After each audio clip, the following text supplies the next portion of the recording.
On this episode of 10-8, we'll take a look at the hard-working members of the St. Lucie County Sheriff's Office Underwater Search and Recovery Team. Team Commander Lieutenant Doug Hardy and Assistant Commander Deputy Rusty Wright will be joining us in the studio.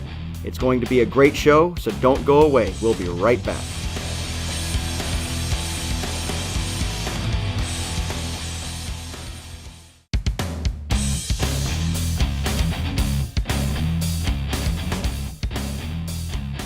Welcome to 10-8, your inside view of the St. Lucie County Sheriff's Office. I'm your host, Sergeant Chris Ciccio. Today we have with us Lieutenant Doug Hardy. He is the team commander for the Underwater Search and Recovery Team. Lieutenant, welcome to the show. Thank you, Chris. So tell us a little bit about your background and how you got involved with diving, essentially. I started diving as a kid. My parents were scuba divers back in the 70s.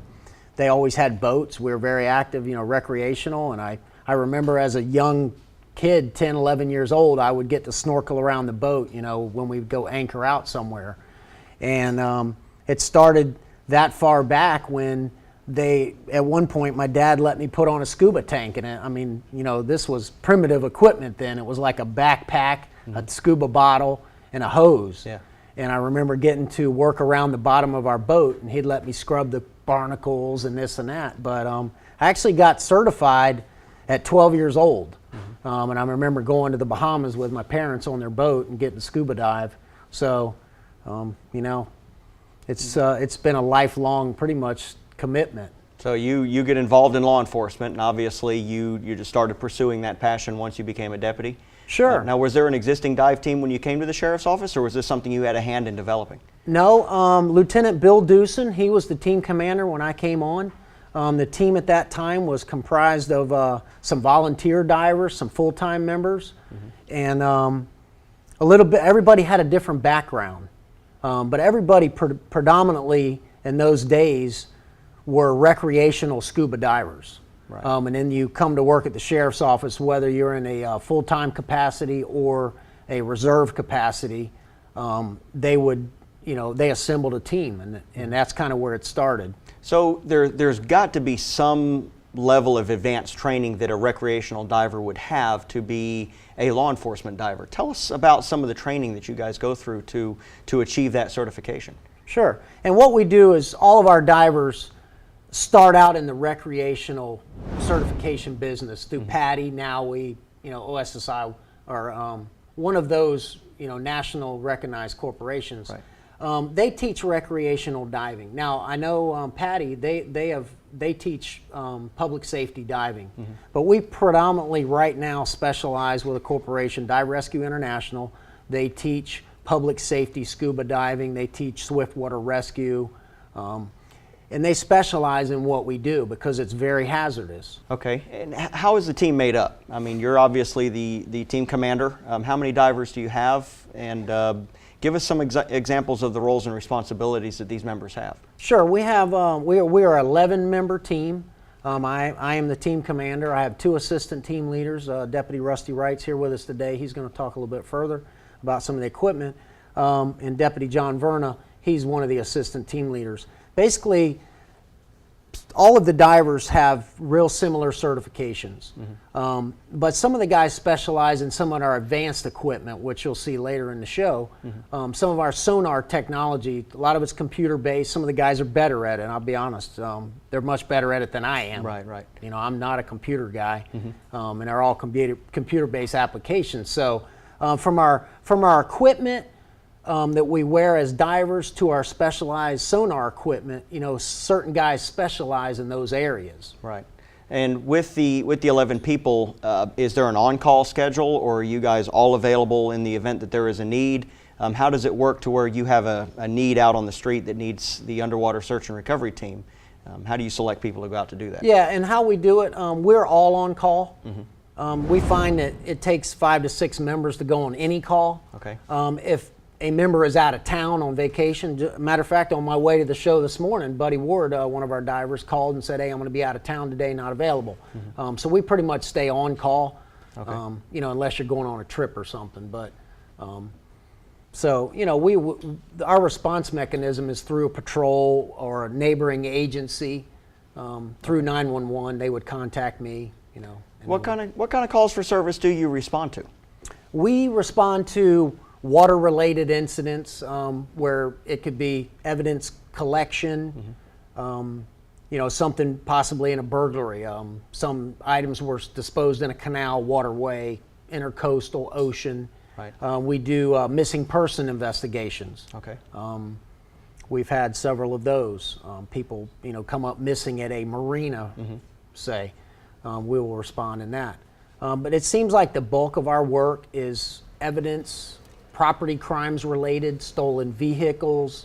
Okay. You know, so there's a crime scene component along with your recovery, not just, you know, now that you found this auto, you know, there's a crime scene component. Can we get prints and things of that nature from that item? So you're saying that there's underwater crime scene processing that probably needs to take place once you've found an item underwater? Yes. Okay. Yes. And how we do that is we take a lot of digital underwater photography of the item as it lays.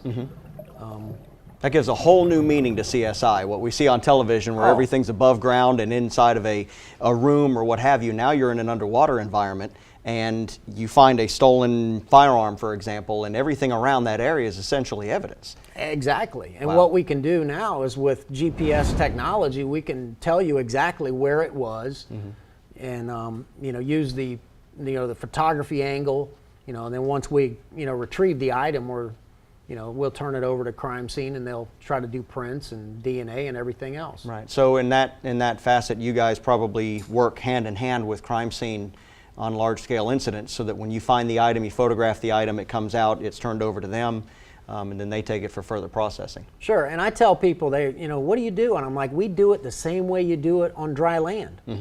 You know, it's evidence. Treat it just like that. Right. You secure your scene. You know, if you keep that in the back of your mind, it's no different. Yeah. You know, go through your steps. Now, I'm going to tell you in all honesty, and most of the people know I'm a bomb technician. I put on a Sure. suit and I go downrange and deal with explosives. I do not like going in the water because of the hazards that are in that environment. Alligators, snakes, and I think most of the people watching our show are going to want to know, how do you deal with that? Because this isn't recreational diving where you're out in clear water looking for lobster. You're in a canal, probably face to face, nose to nose with the animal elements of that environment. How do you deal with that, and how often do you see that? And I failed to mention, most of our diving is black water diving. It's dark. Yeah. And And that's what I would not like at all. it's hard to see even with sonar technology and stuff. You might be able to see the image with that sonar, but you won't be able to see with your eyes. So a lot of it is through feel. And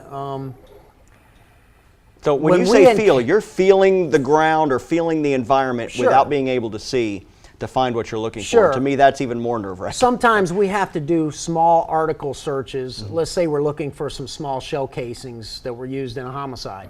Those are very small. We may have to get in the water with a grid, with a metal detector. It's very fine, detailed searching. If you've got alligators in that area, you know, we of course always put somebody on standby.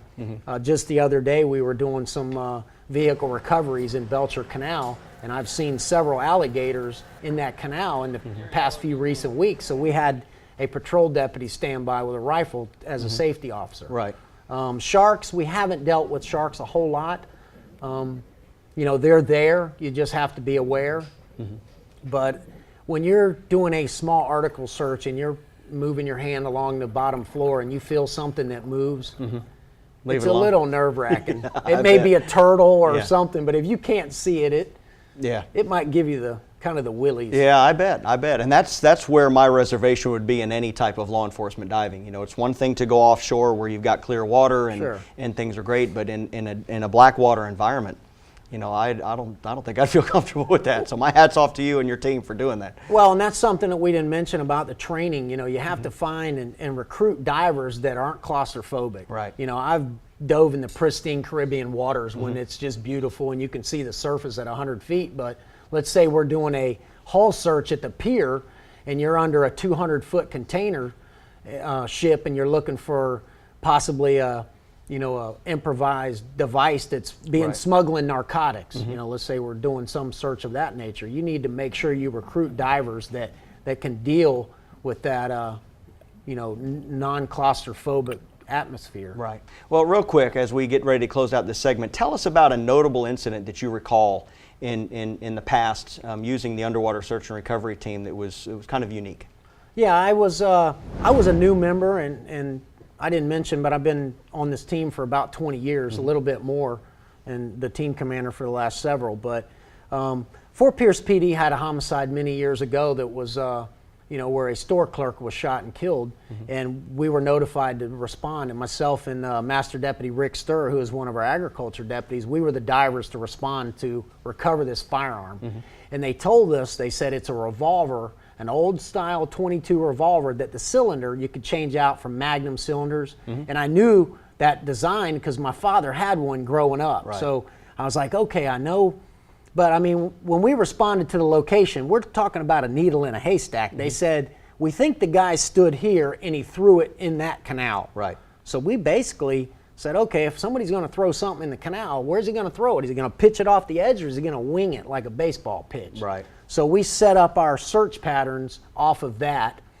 And the first sweep down our line search, I put my hand on it. Wow. And I said, this is amazing. We hadn't been in the water 20 minutes. And I was feeling these small freshwater clams on the bottom, and we're just kind of methodically, slowly going along our line. And I'm like, there's no way. You found it. We found this gun.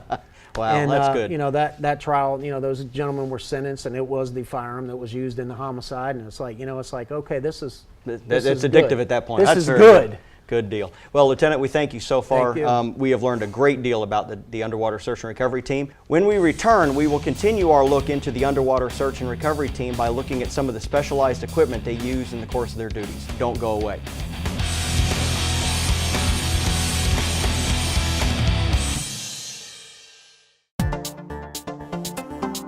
Do you want to know what's going on in your community? Like us on Facebook.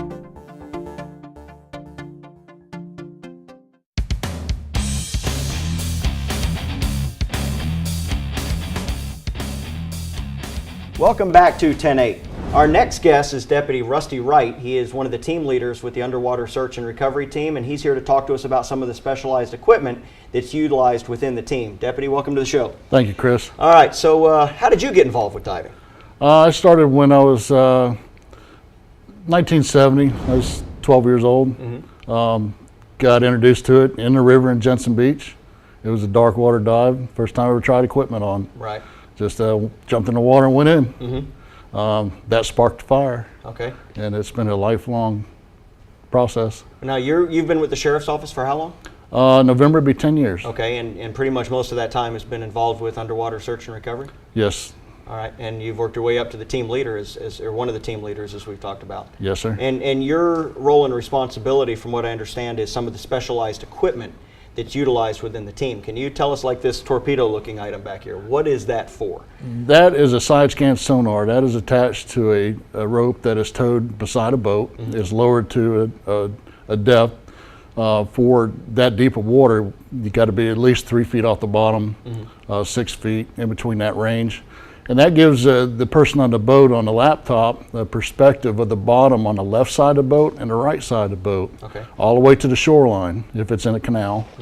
If not, it goes out about 100 feet. Okay. It can be dialed out farther, but we like to keep it in that range. It gives a little bit better picture of the bottom and what's on the bottom. Now, how long have we had that? We've had that unit now almost 2 years. It was acquired through grant along with the robot that we have. Okay. And that has been an amazing piece of equipment for the dive team. It has considerably cut down the safety of divers, especially in the canals. And we can drop the ROV in. It has live scan sonar. Now the ROV is the robot? Yes. Okay.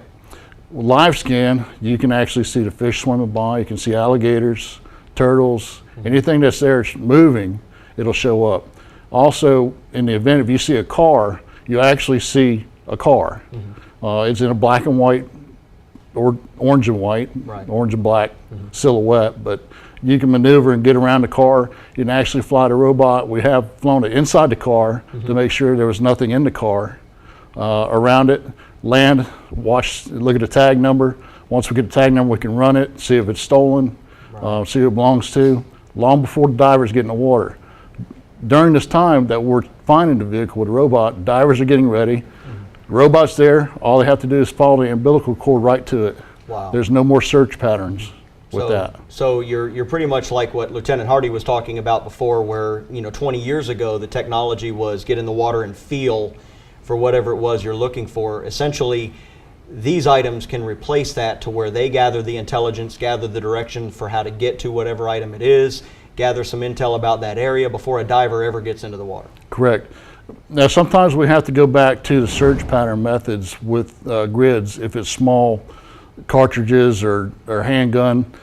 Sometimes we can pick that up with a sonar. If not, it has a nice camera on it, which is better than our eyes because it can see in black water where we can't. Right. It gives us 2 to 3 feet of viz with the special LED lights that are on it. Okay. And it's been very helpful. We had a victim that fell in the water at Club Med. We showed up with the unit, dropped in the water. We've done a scan.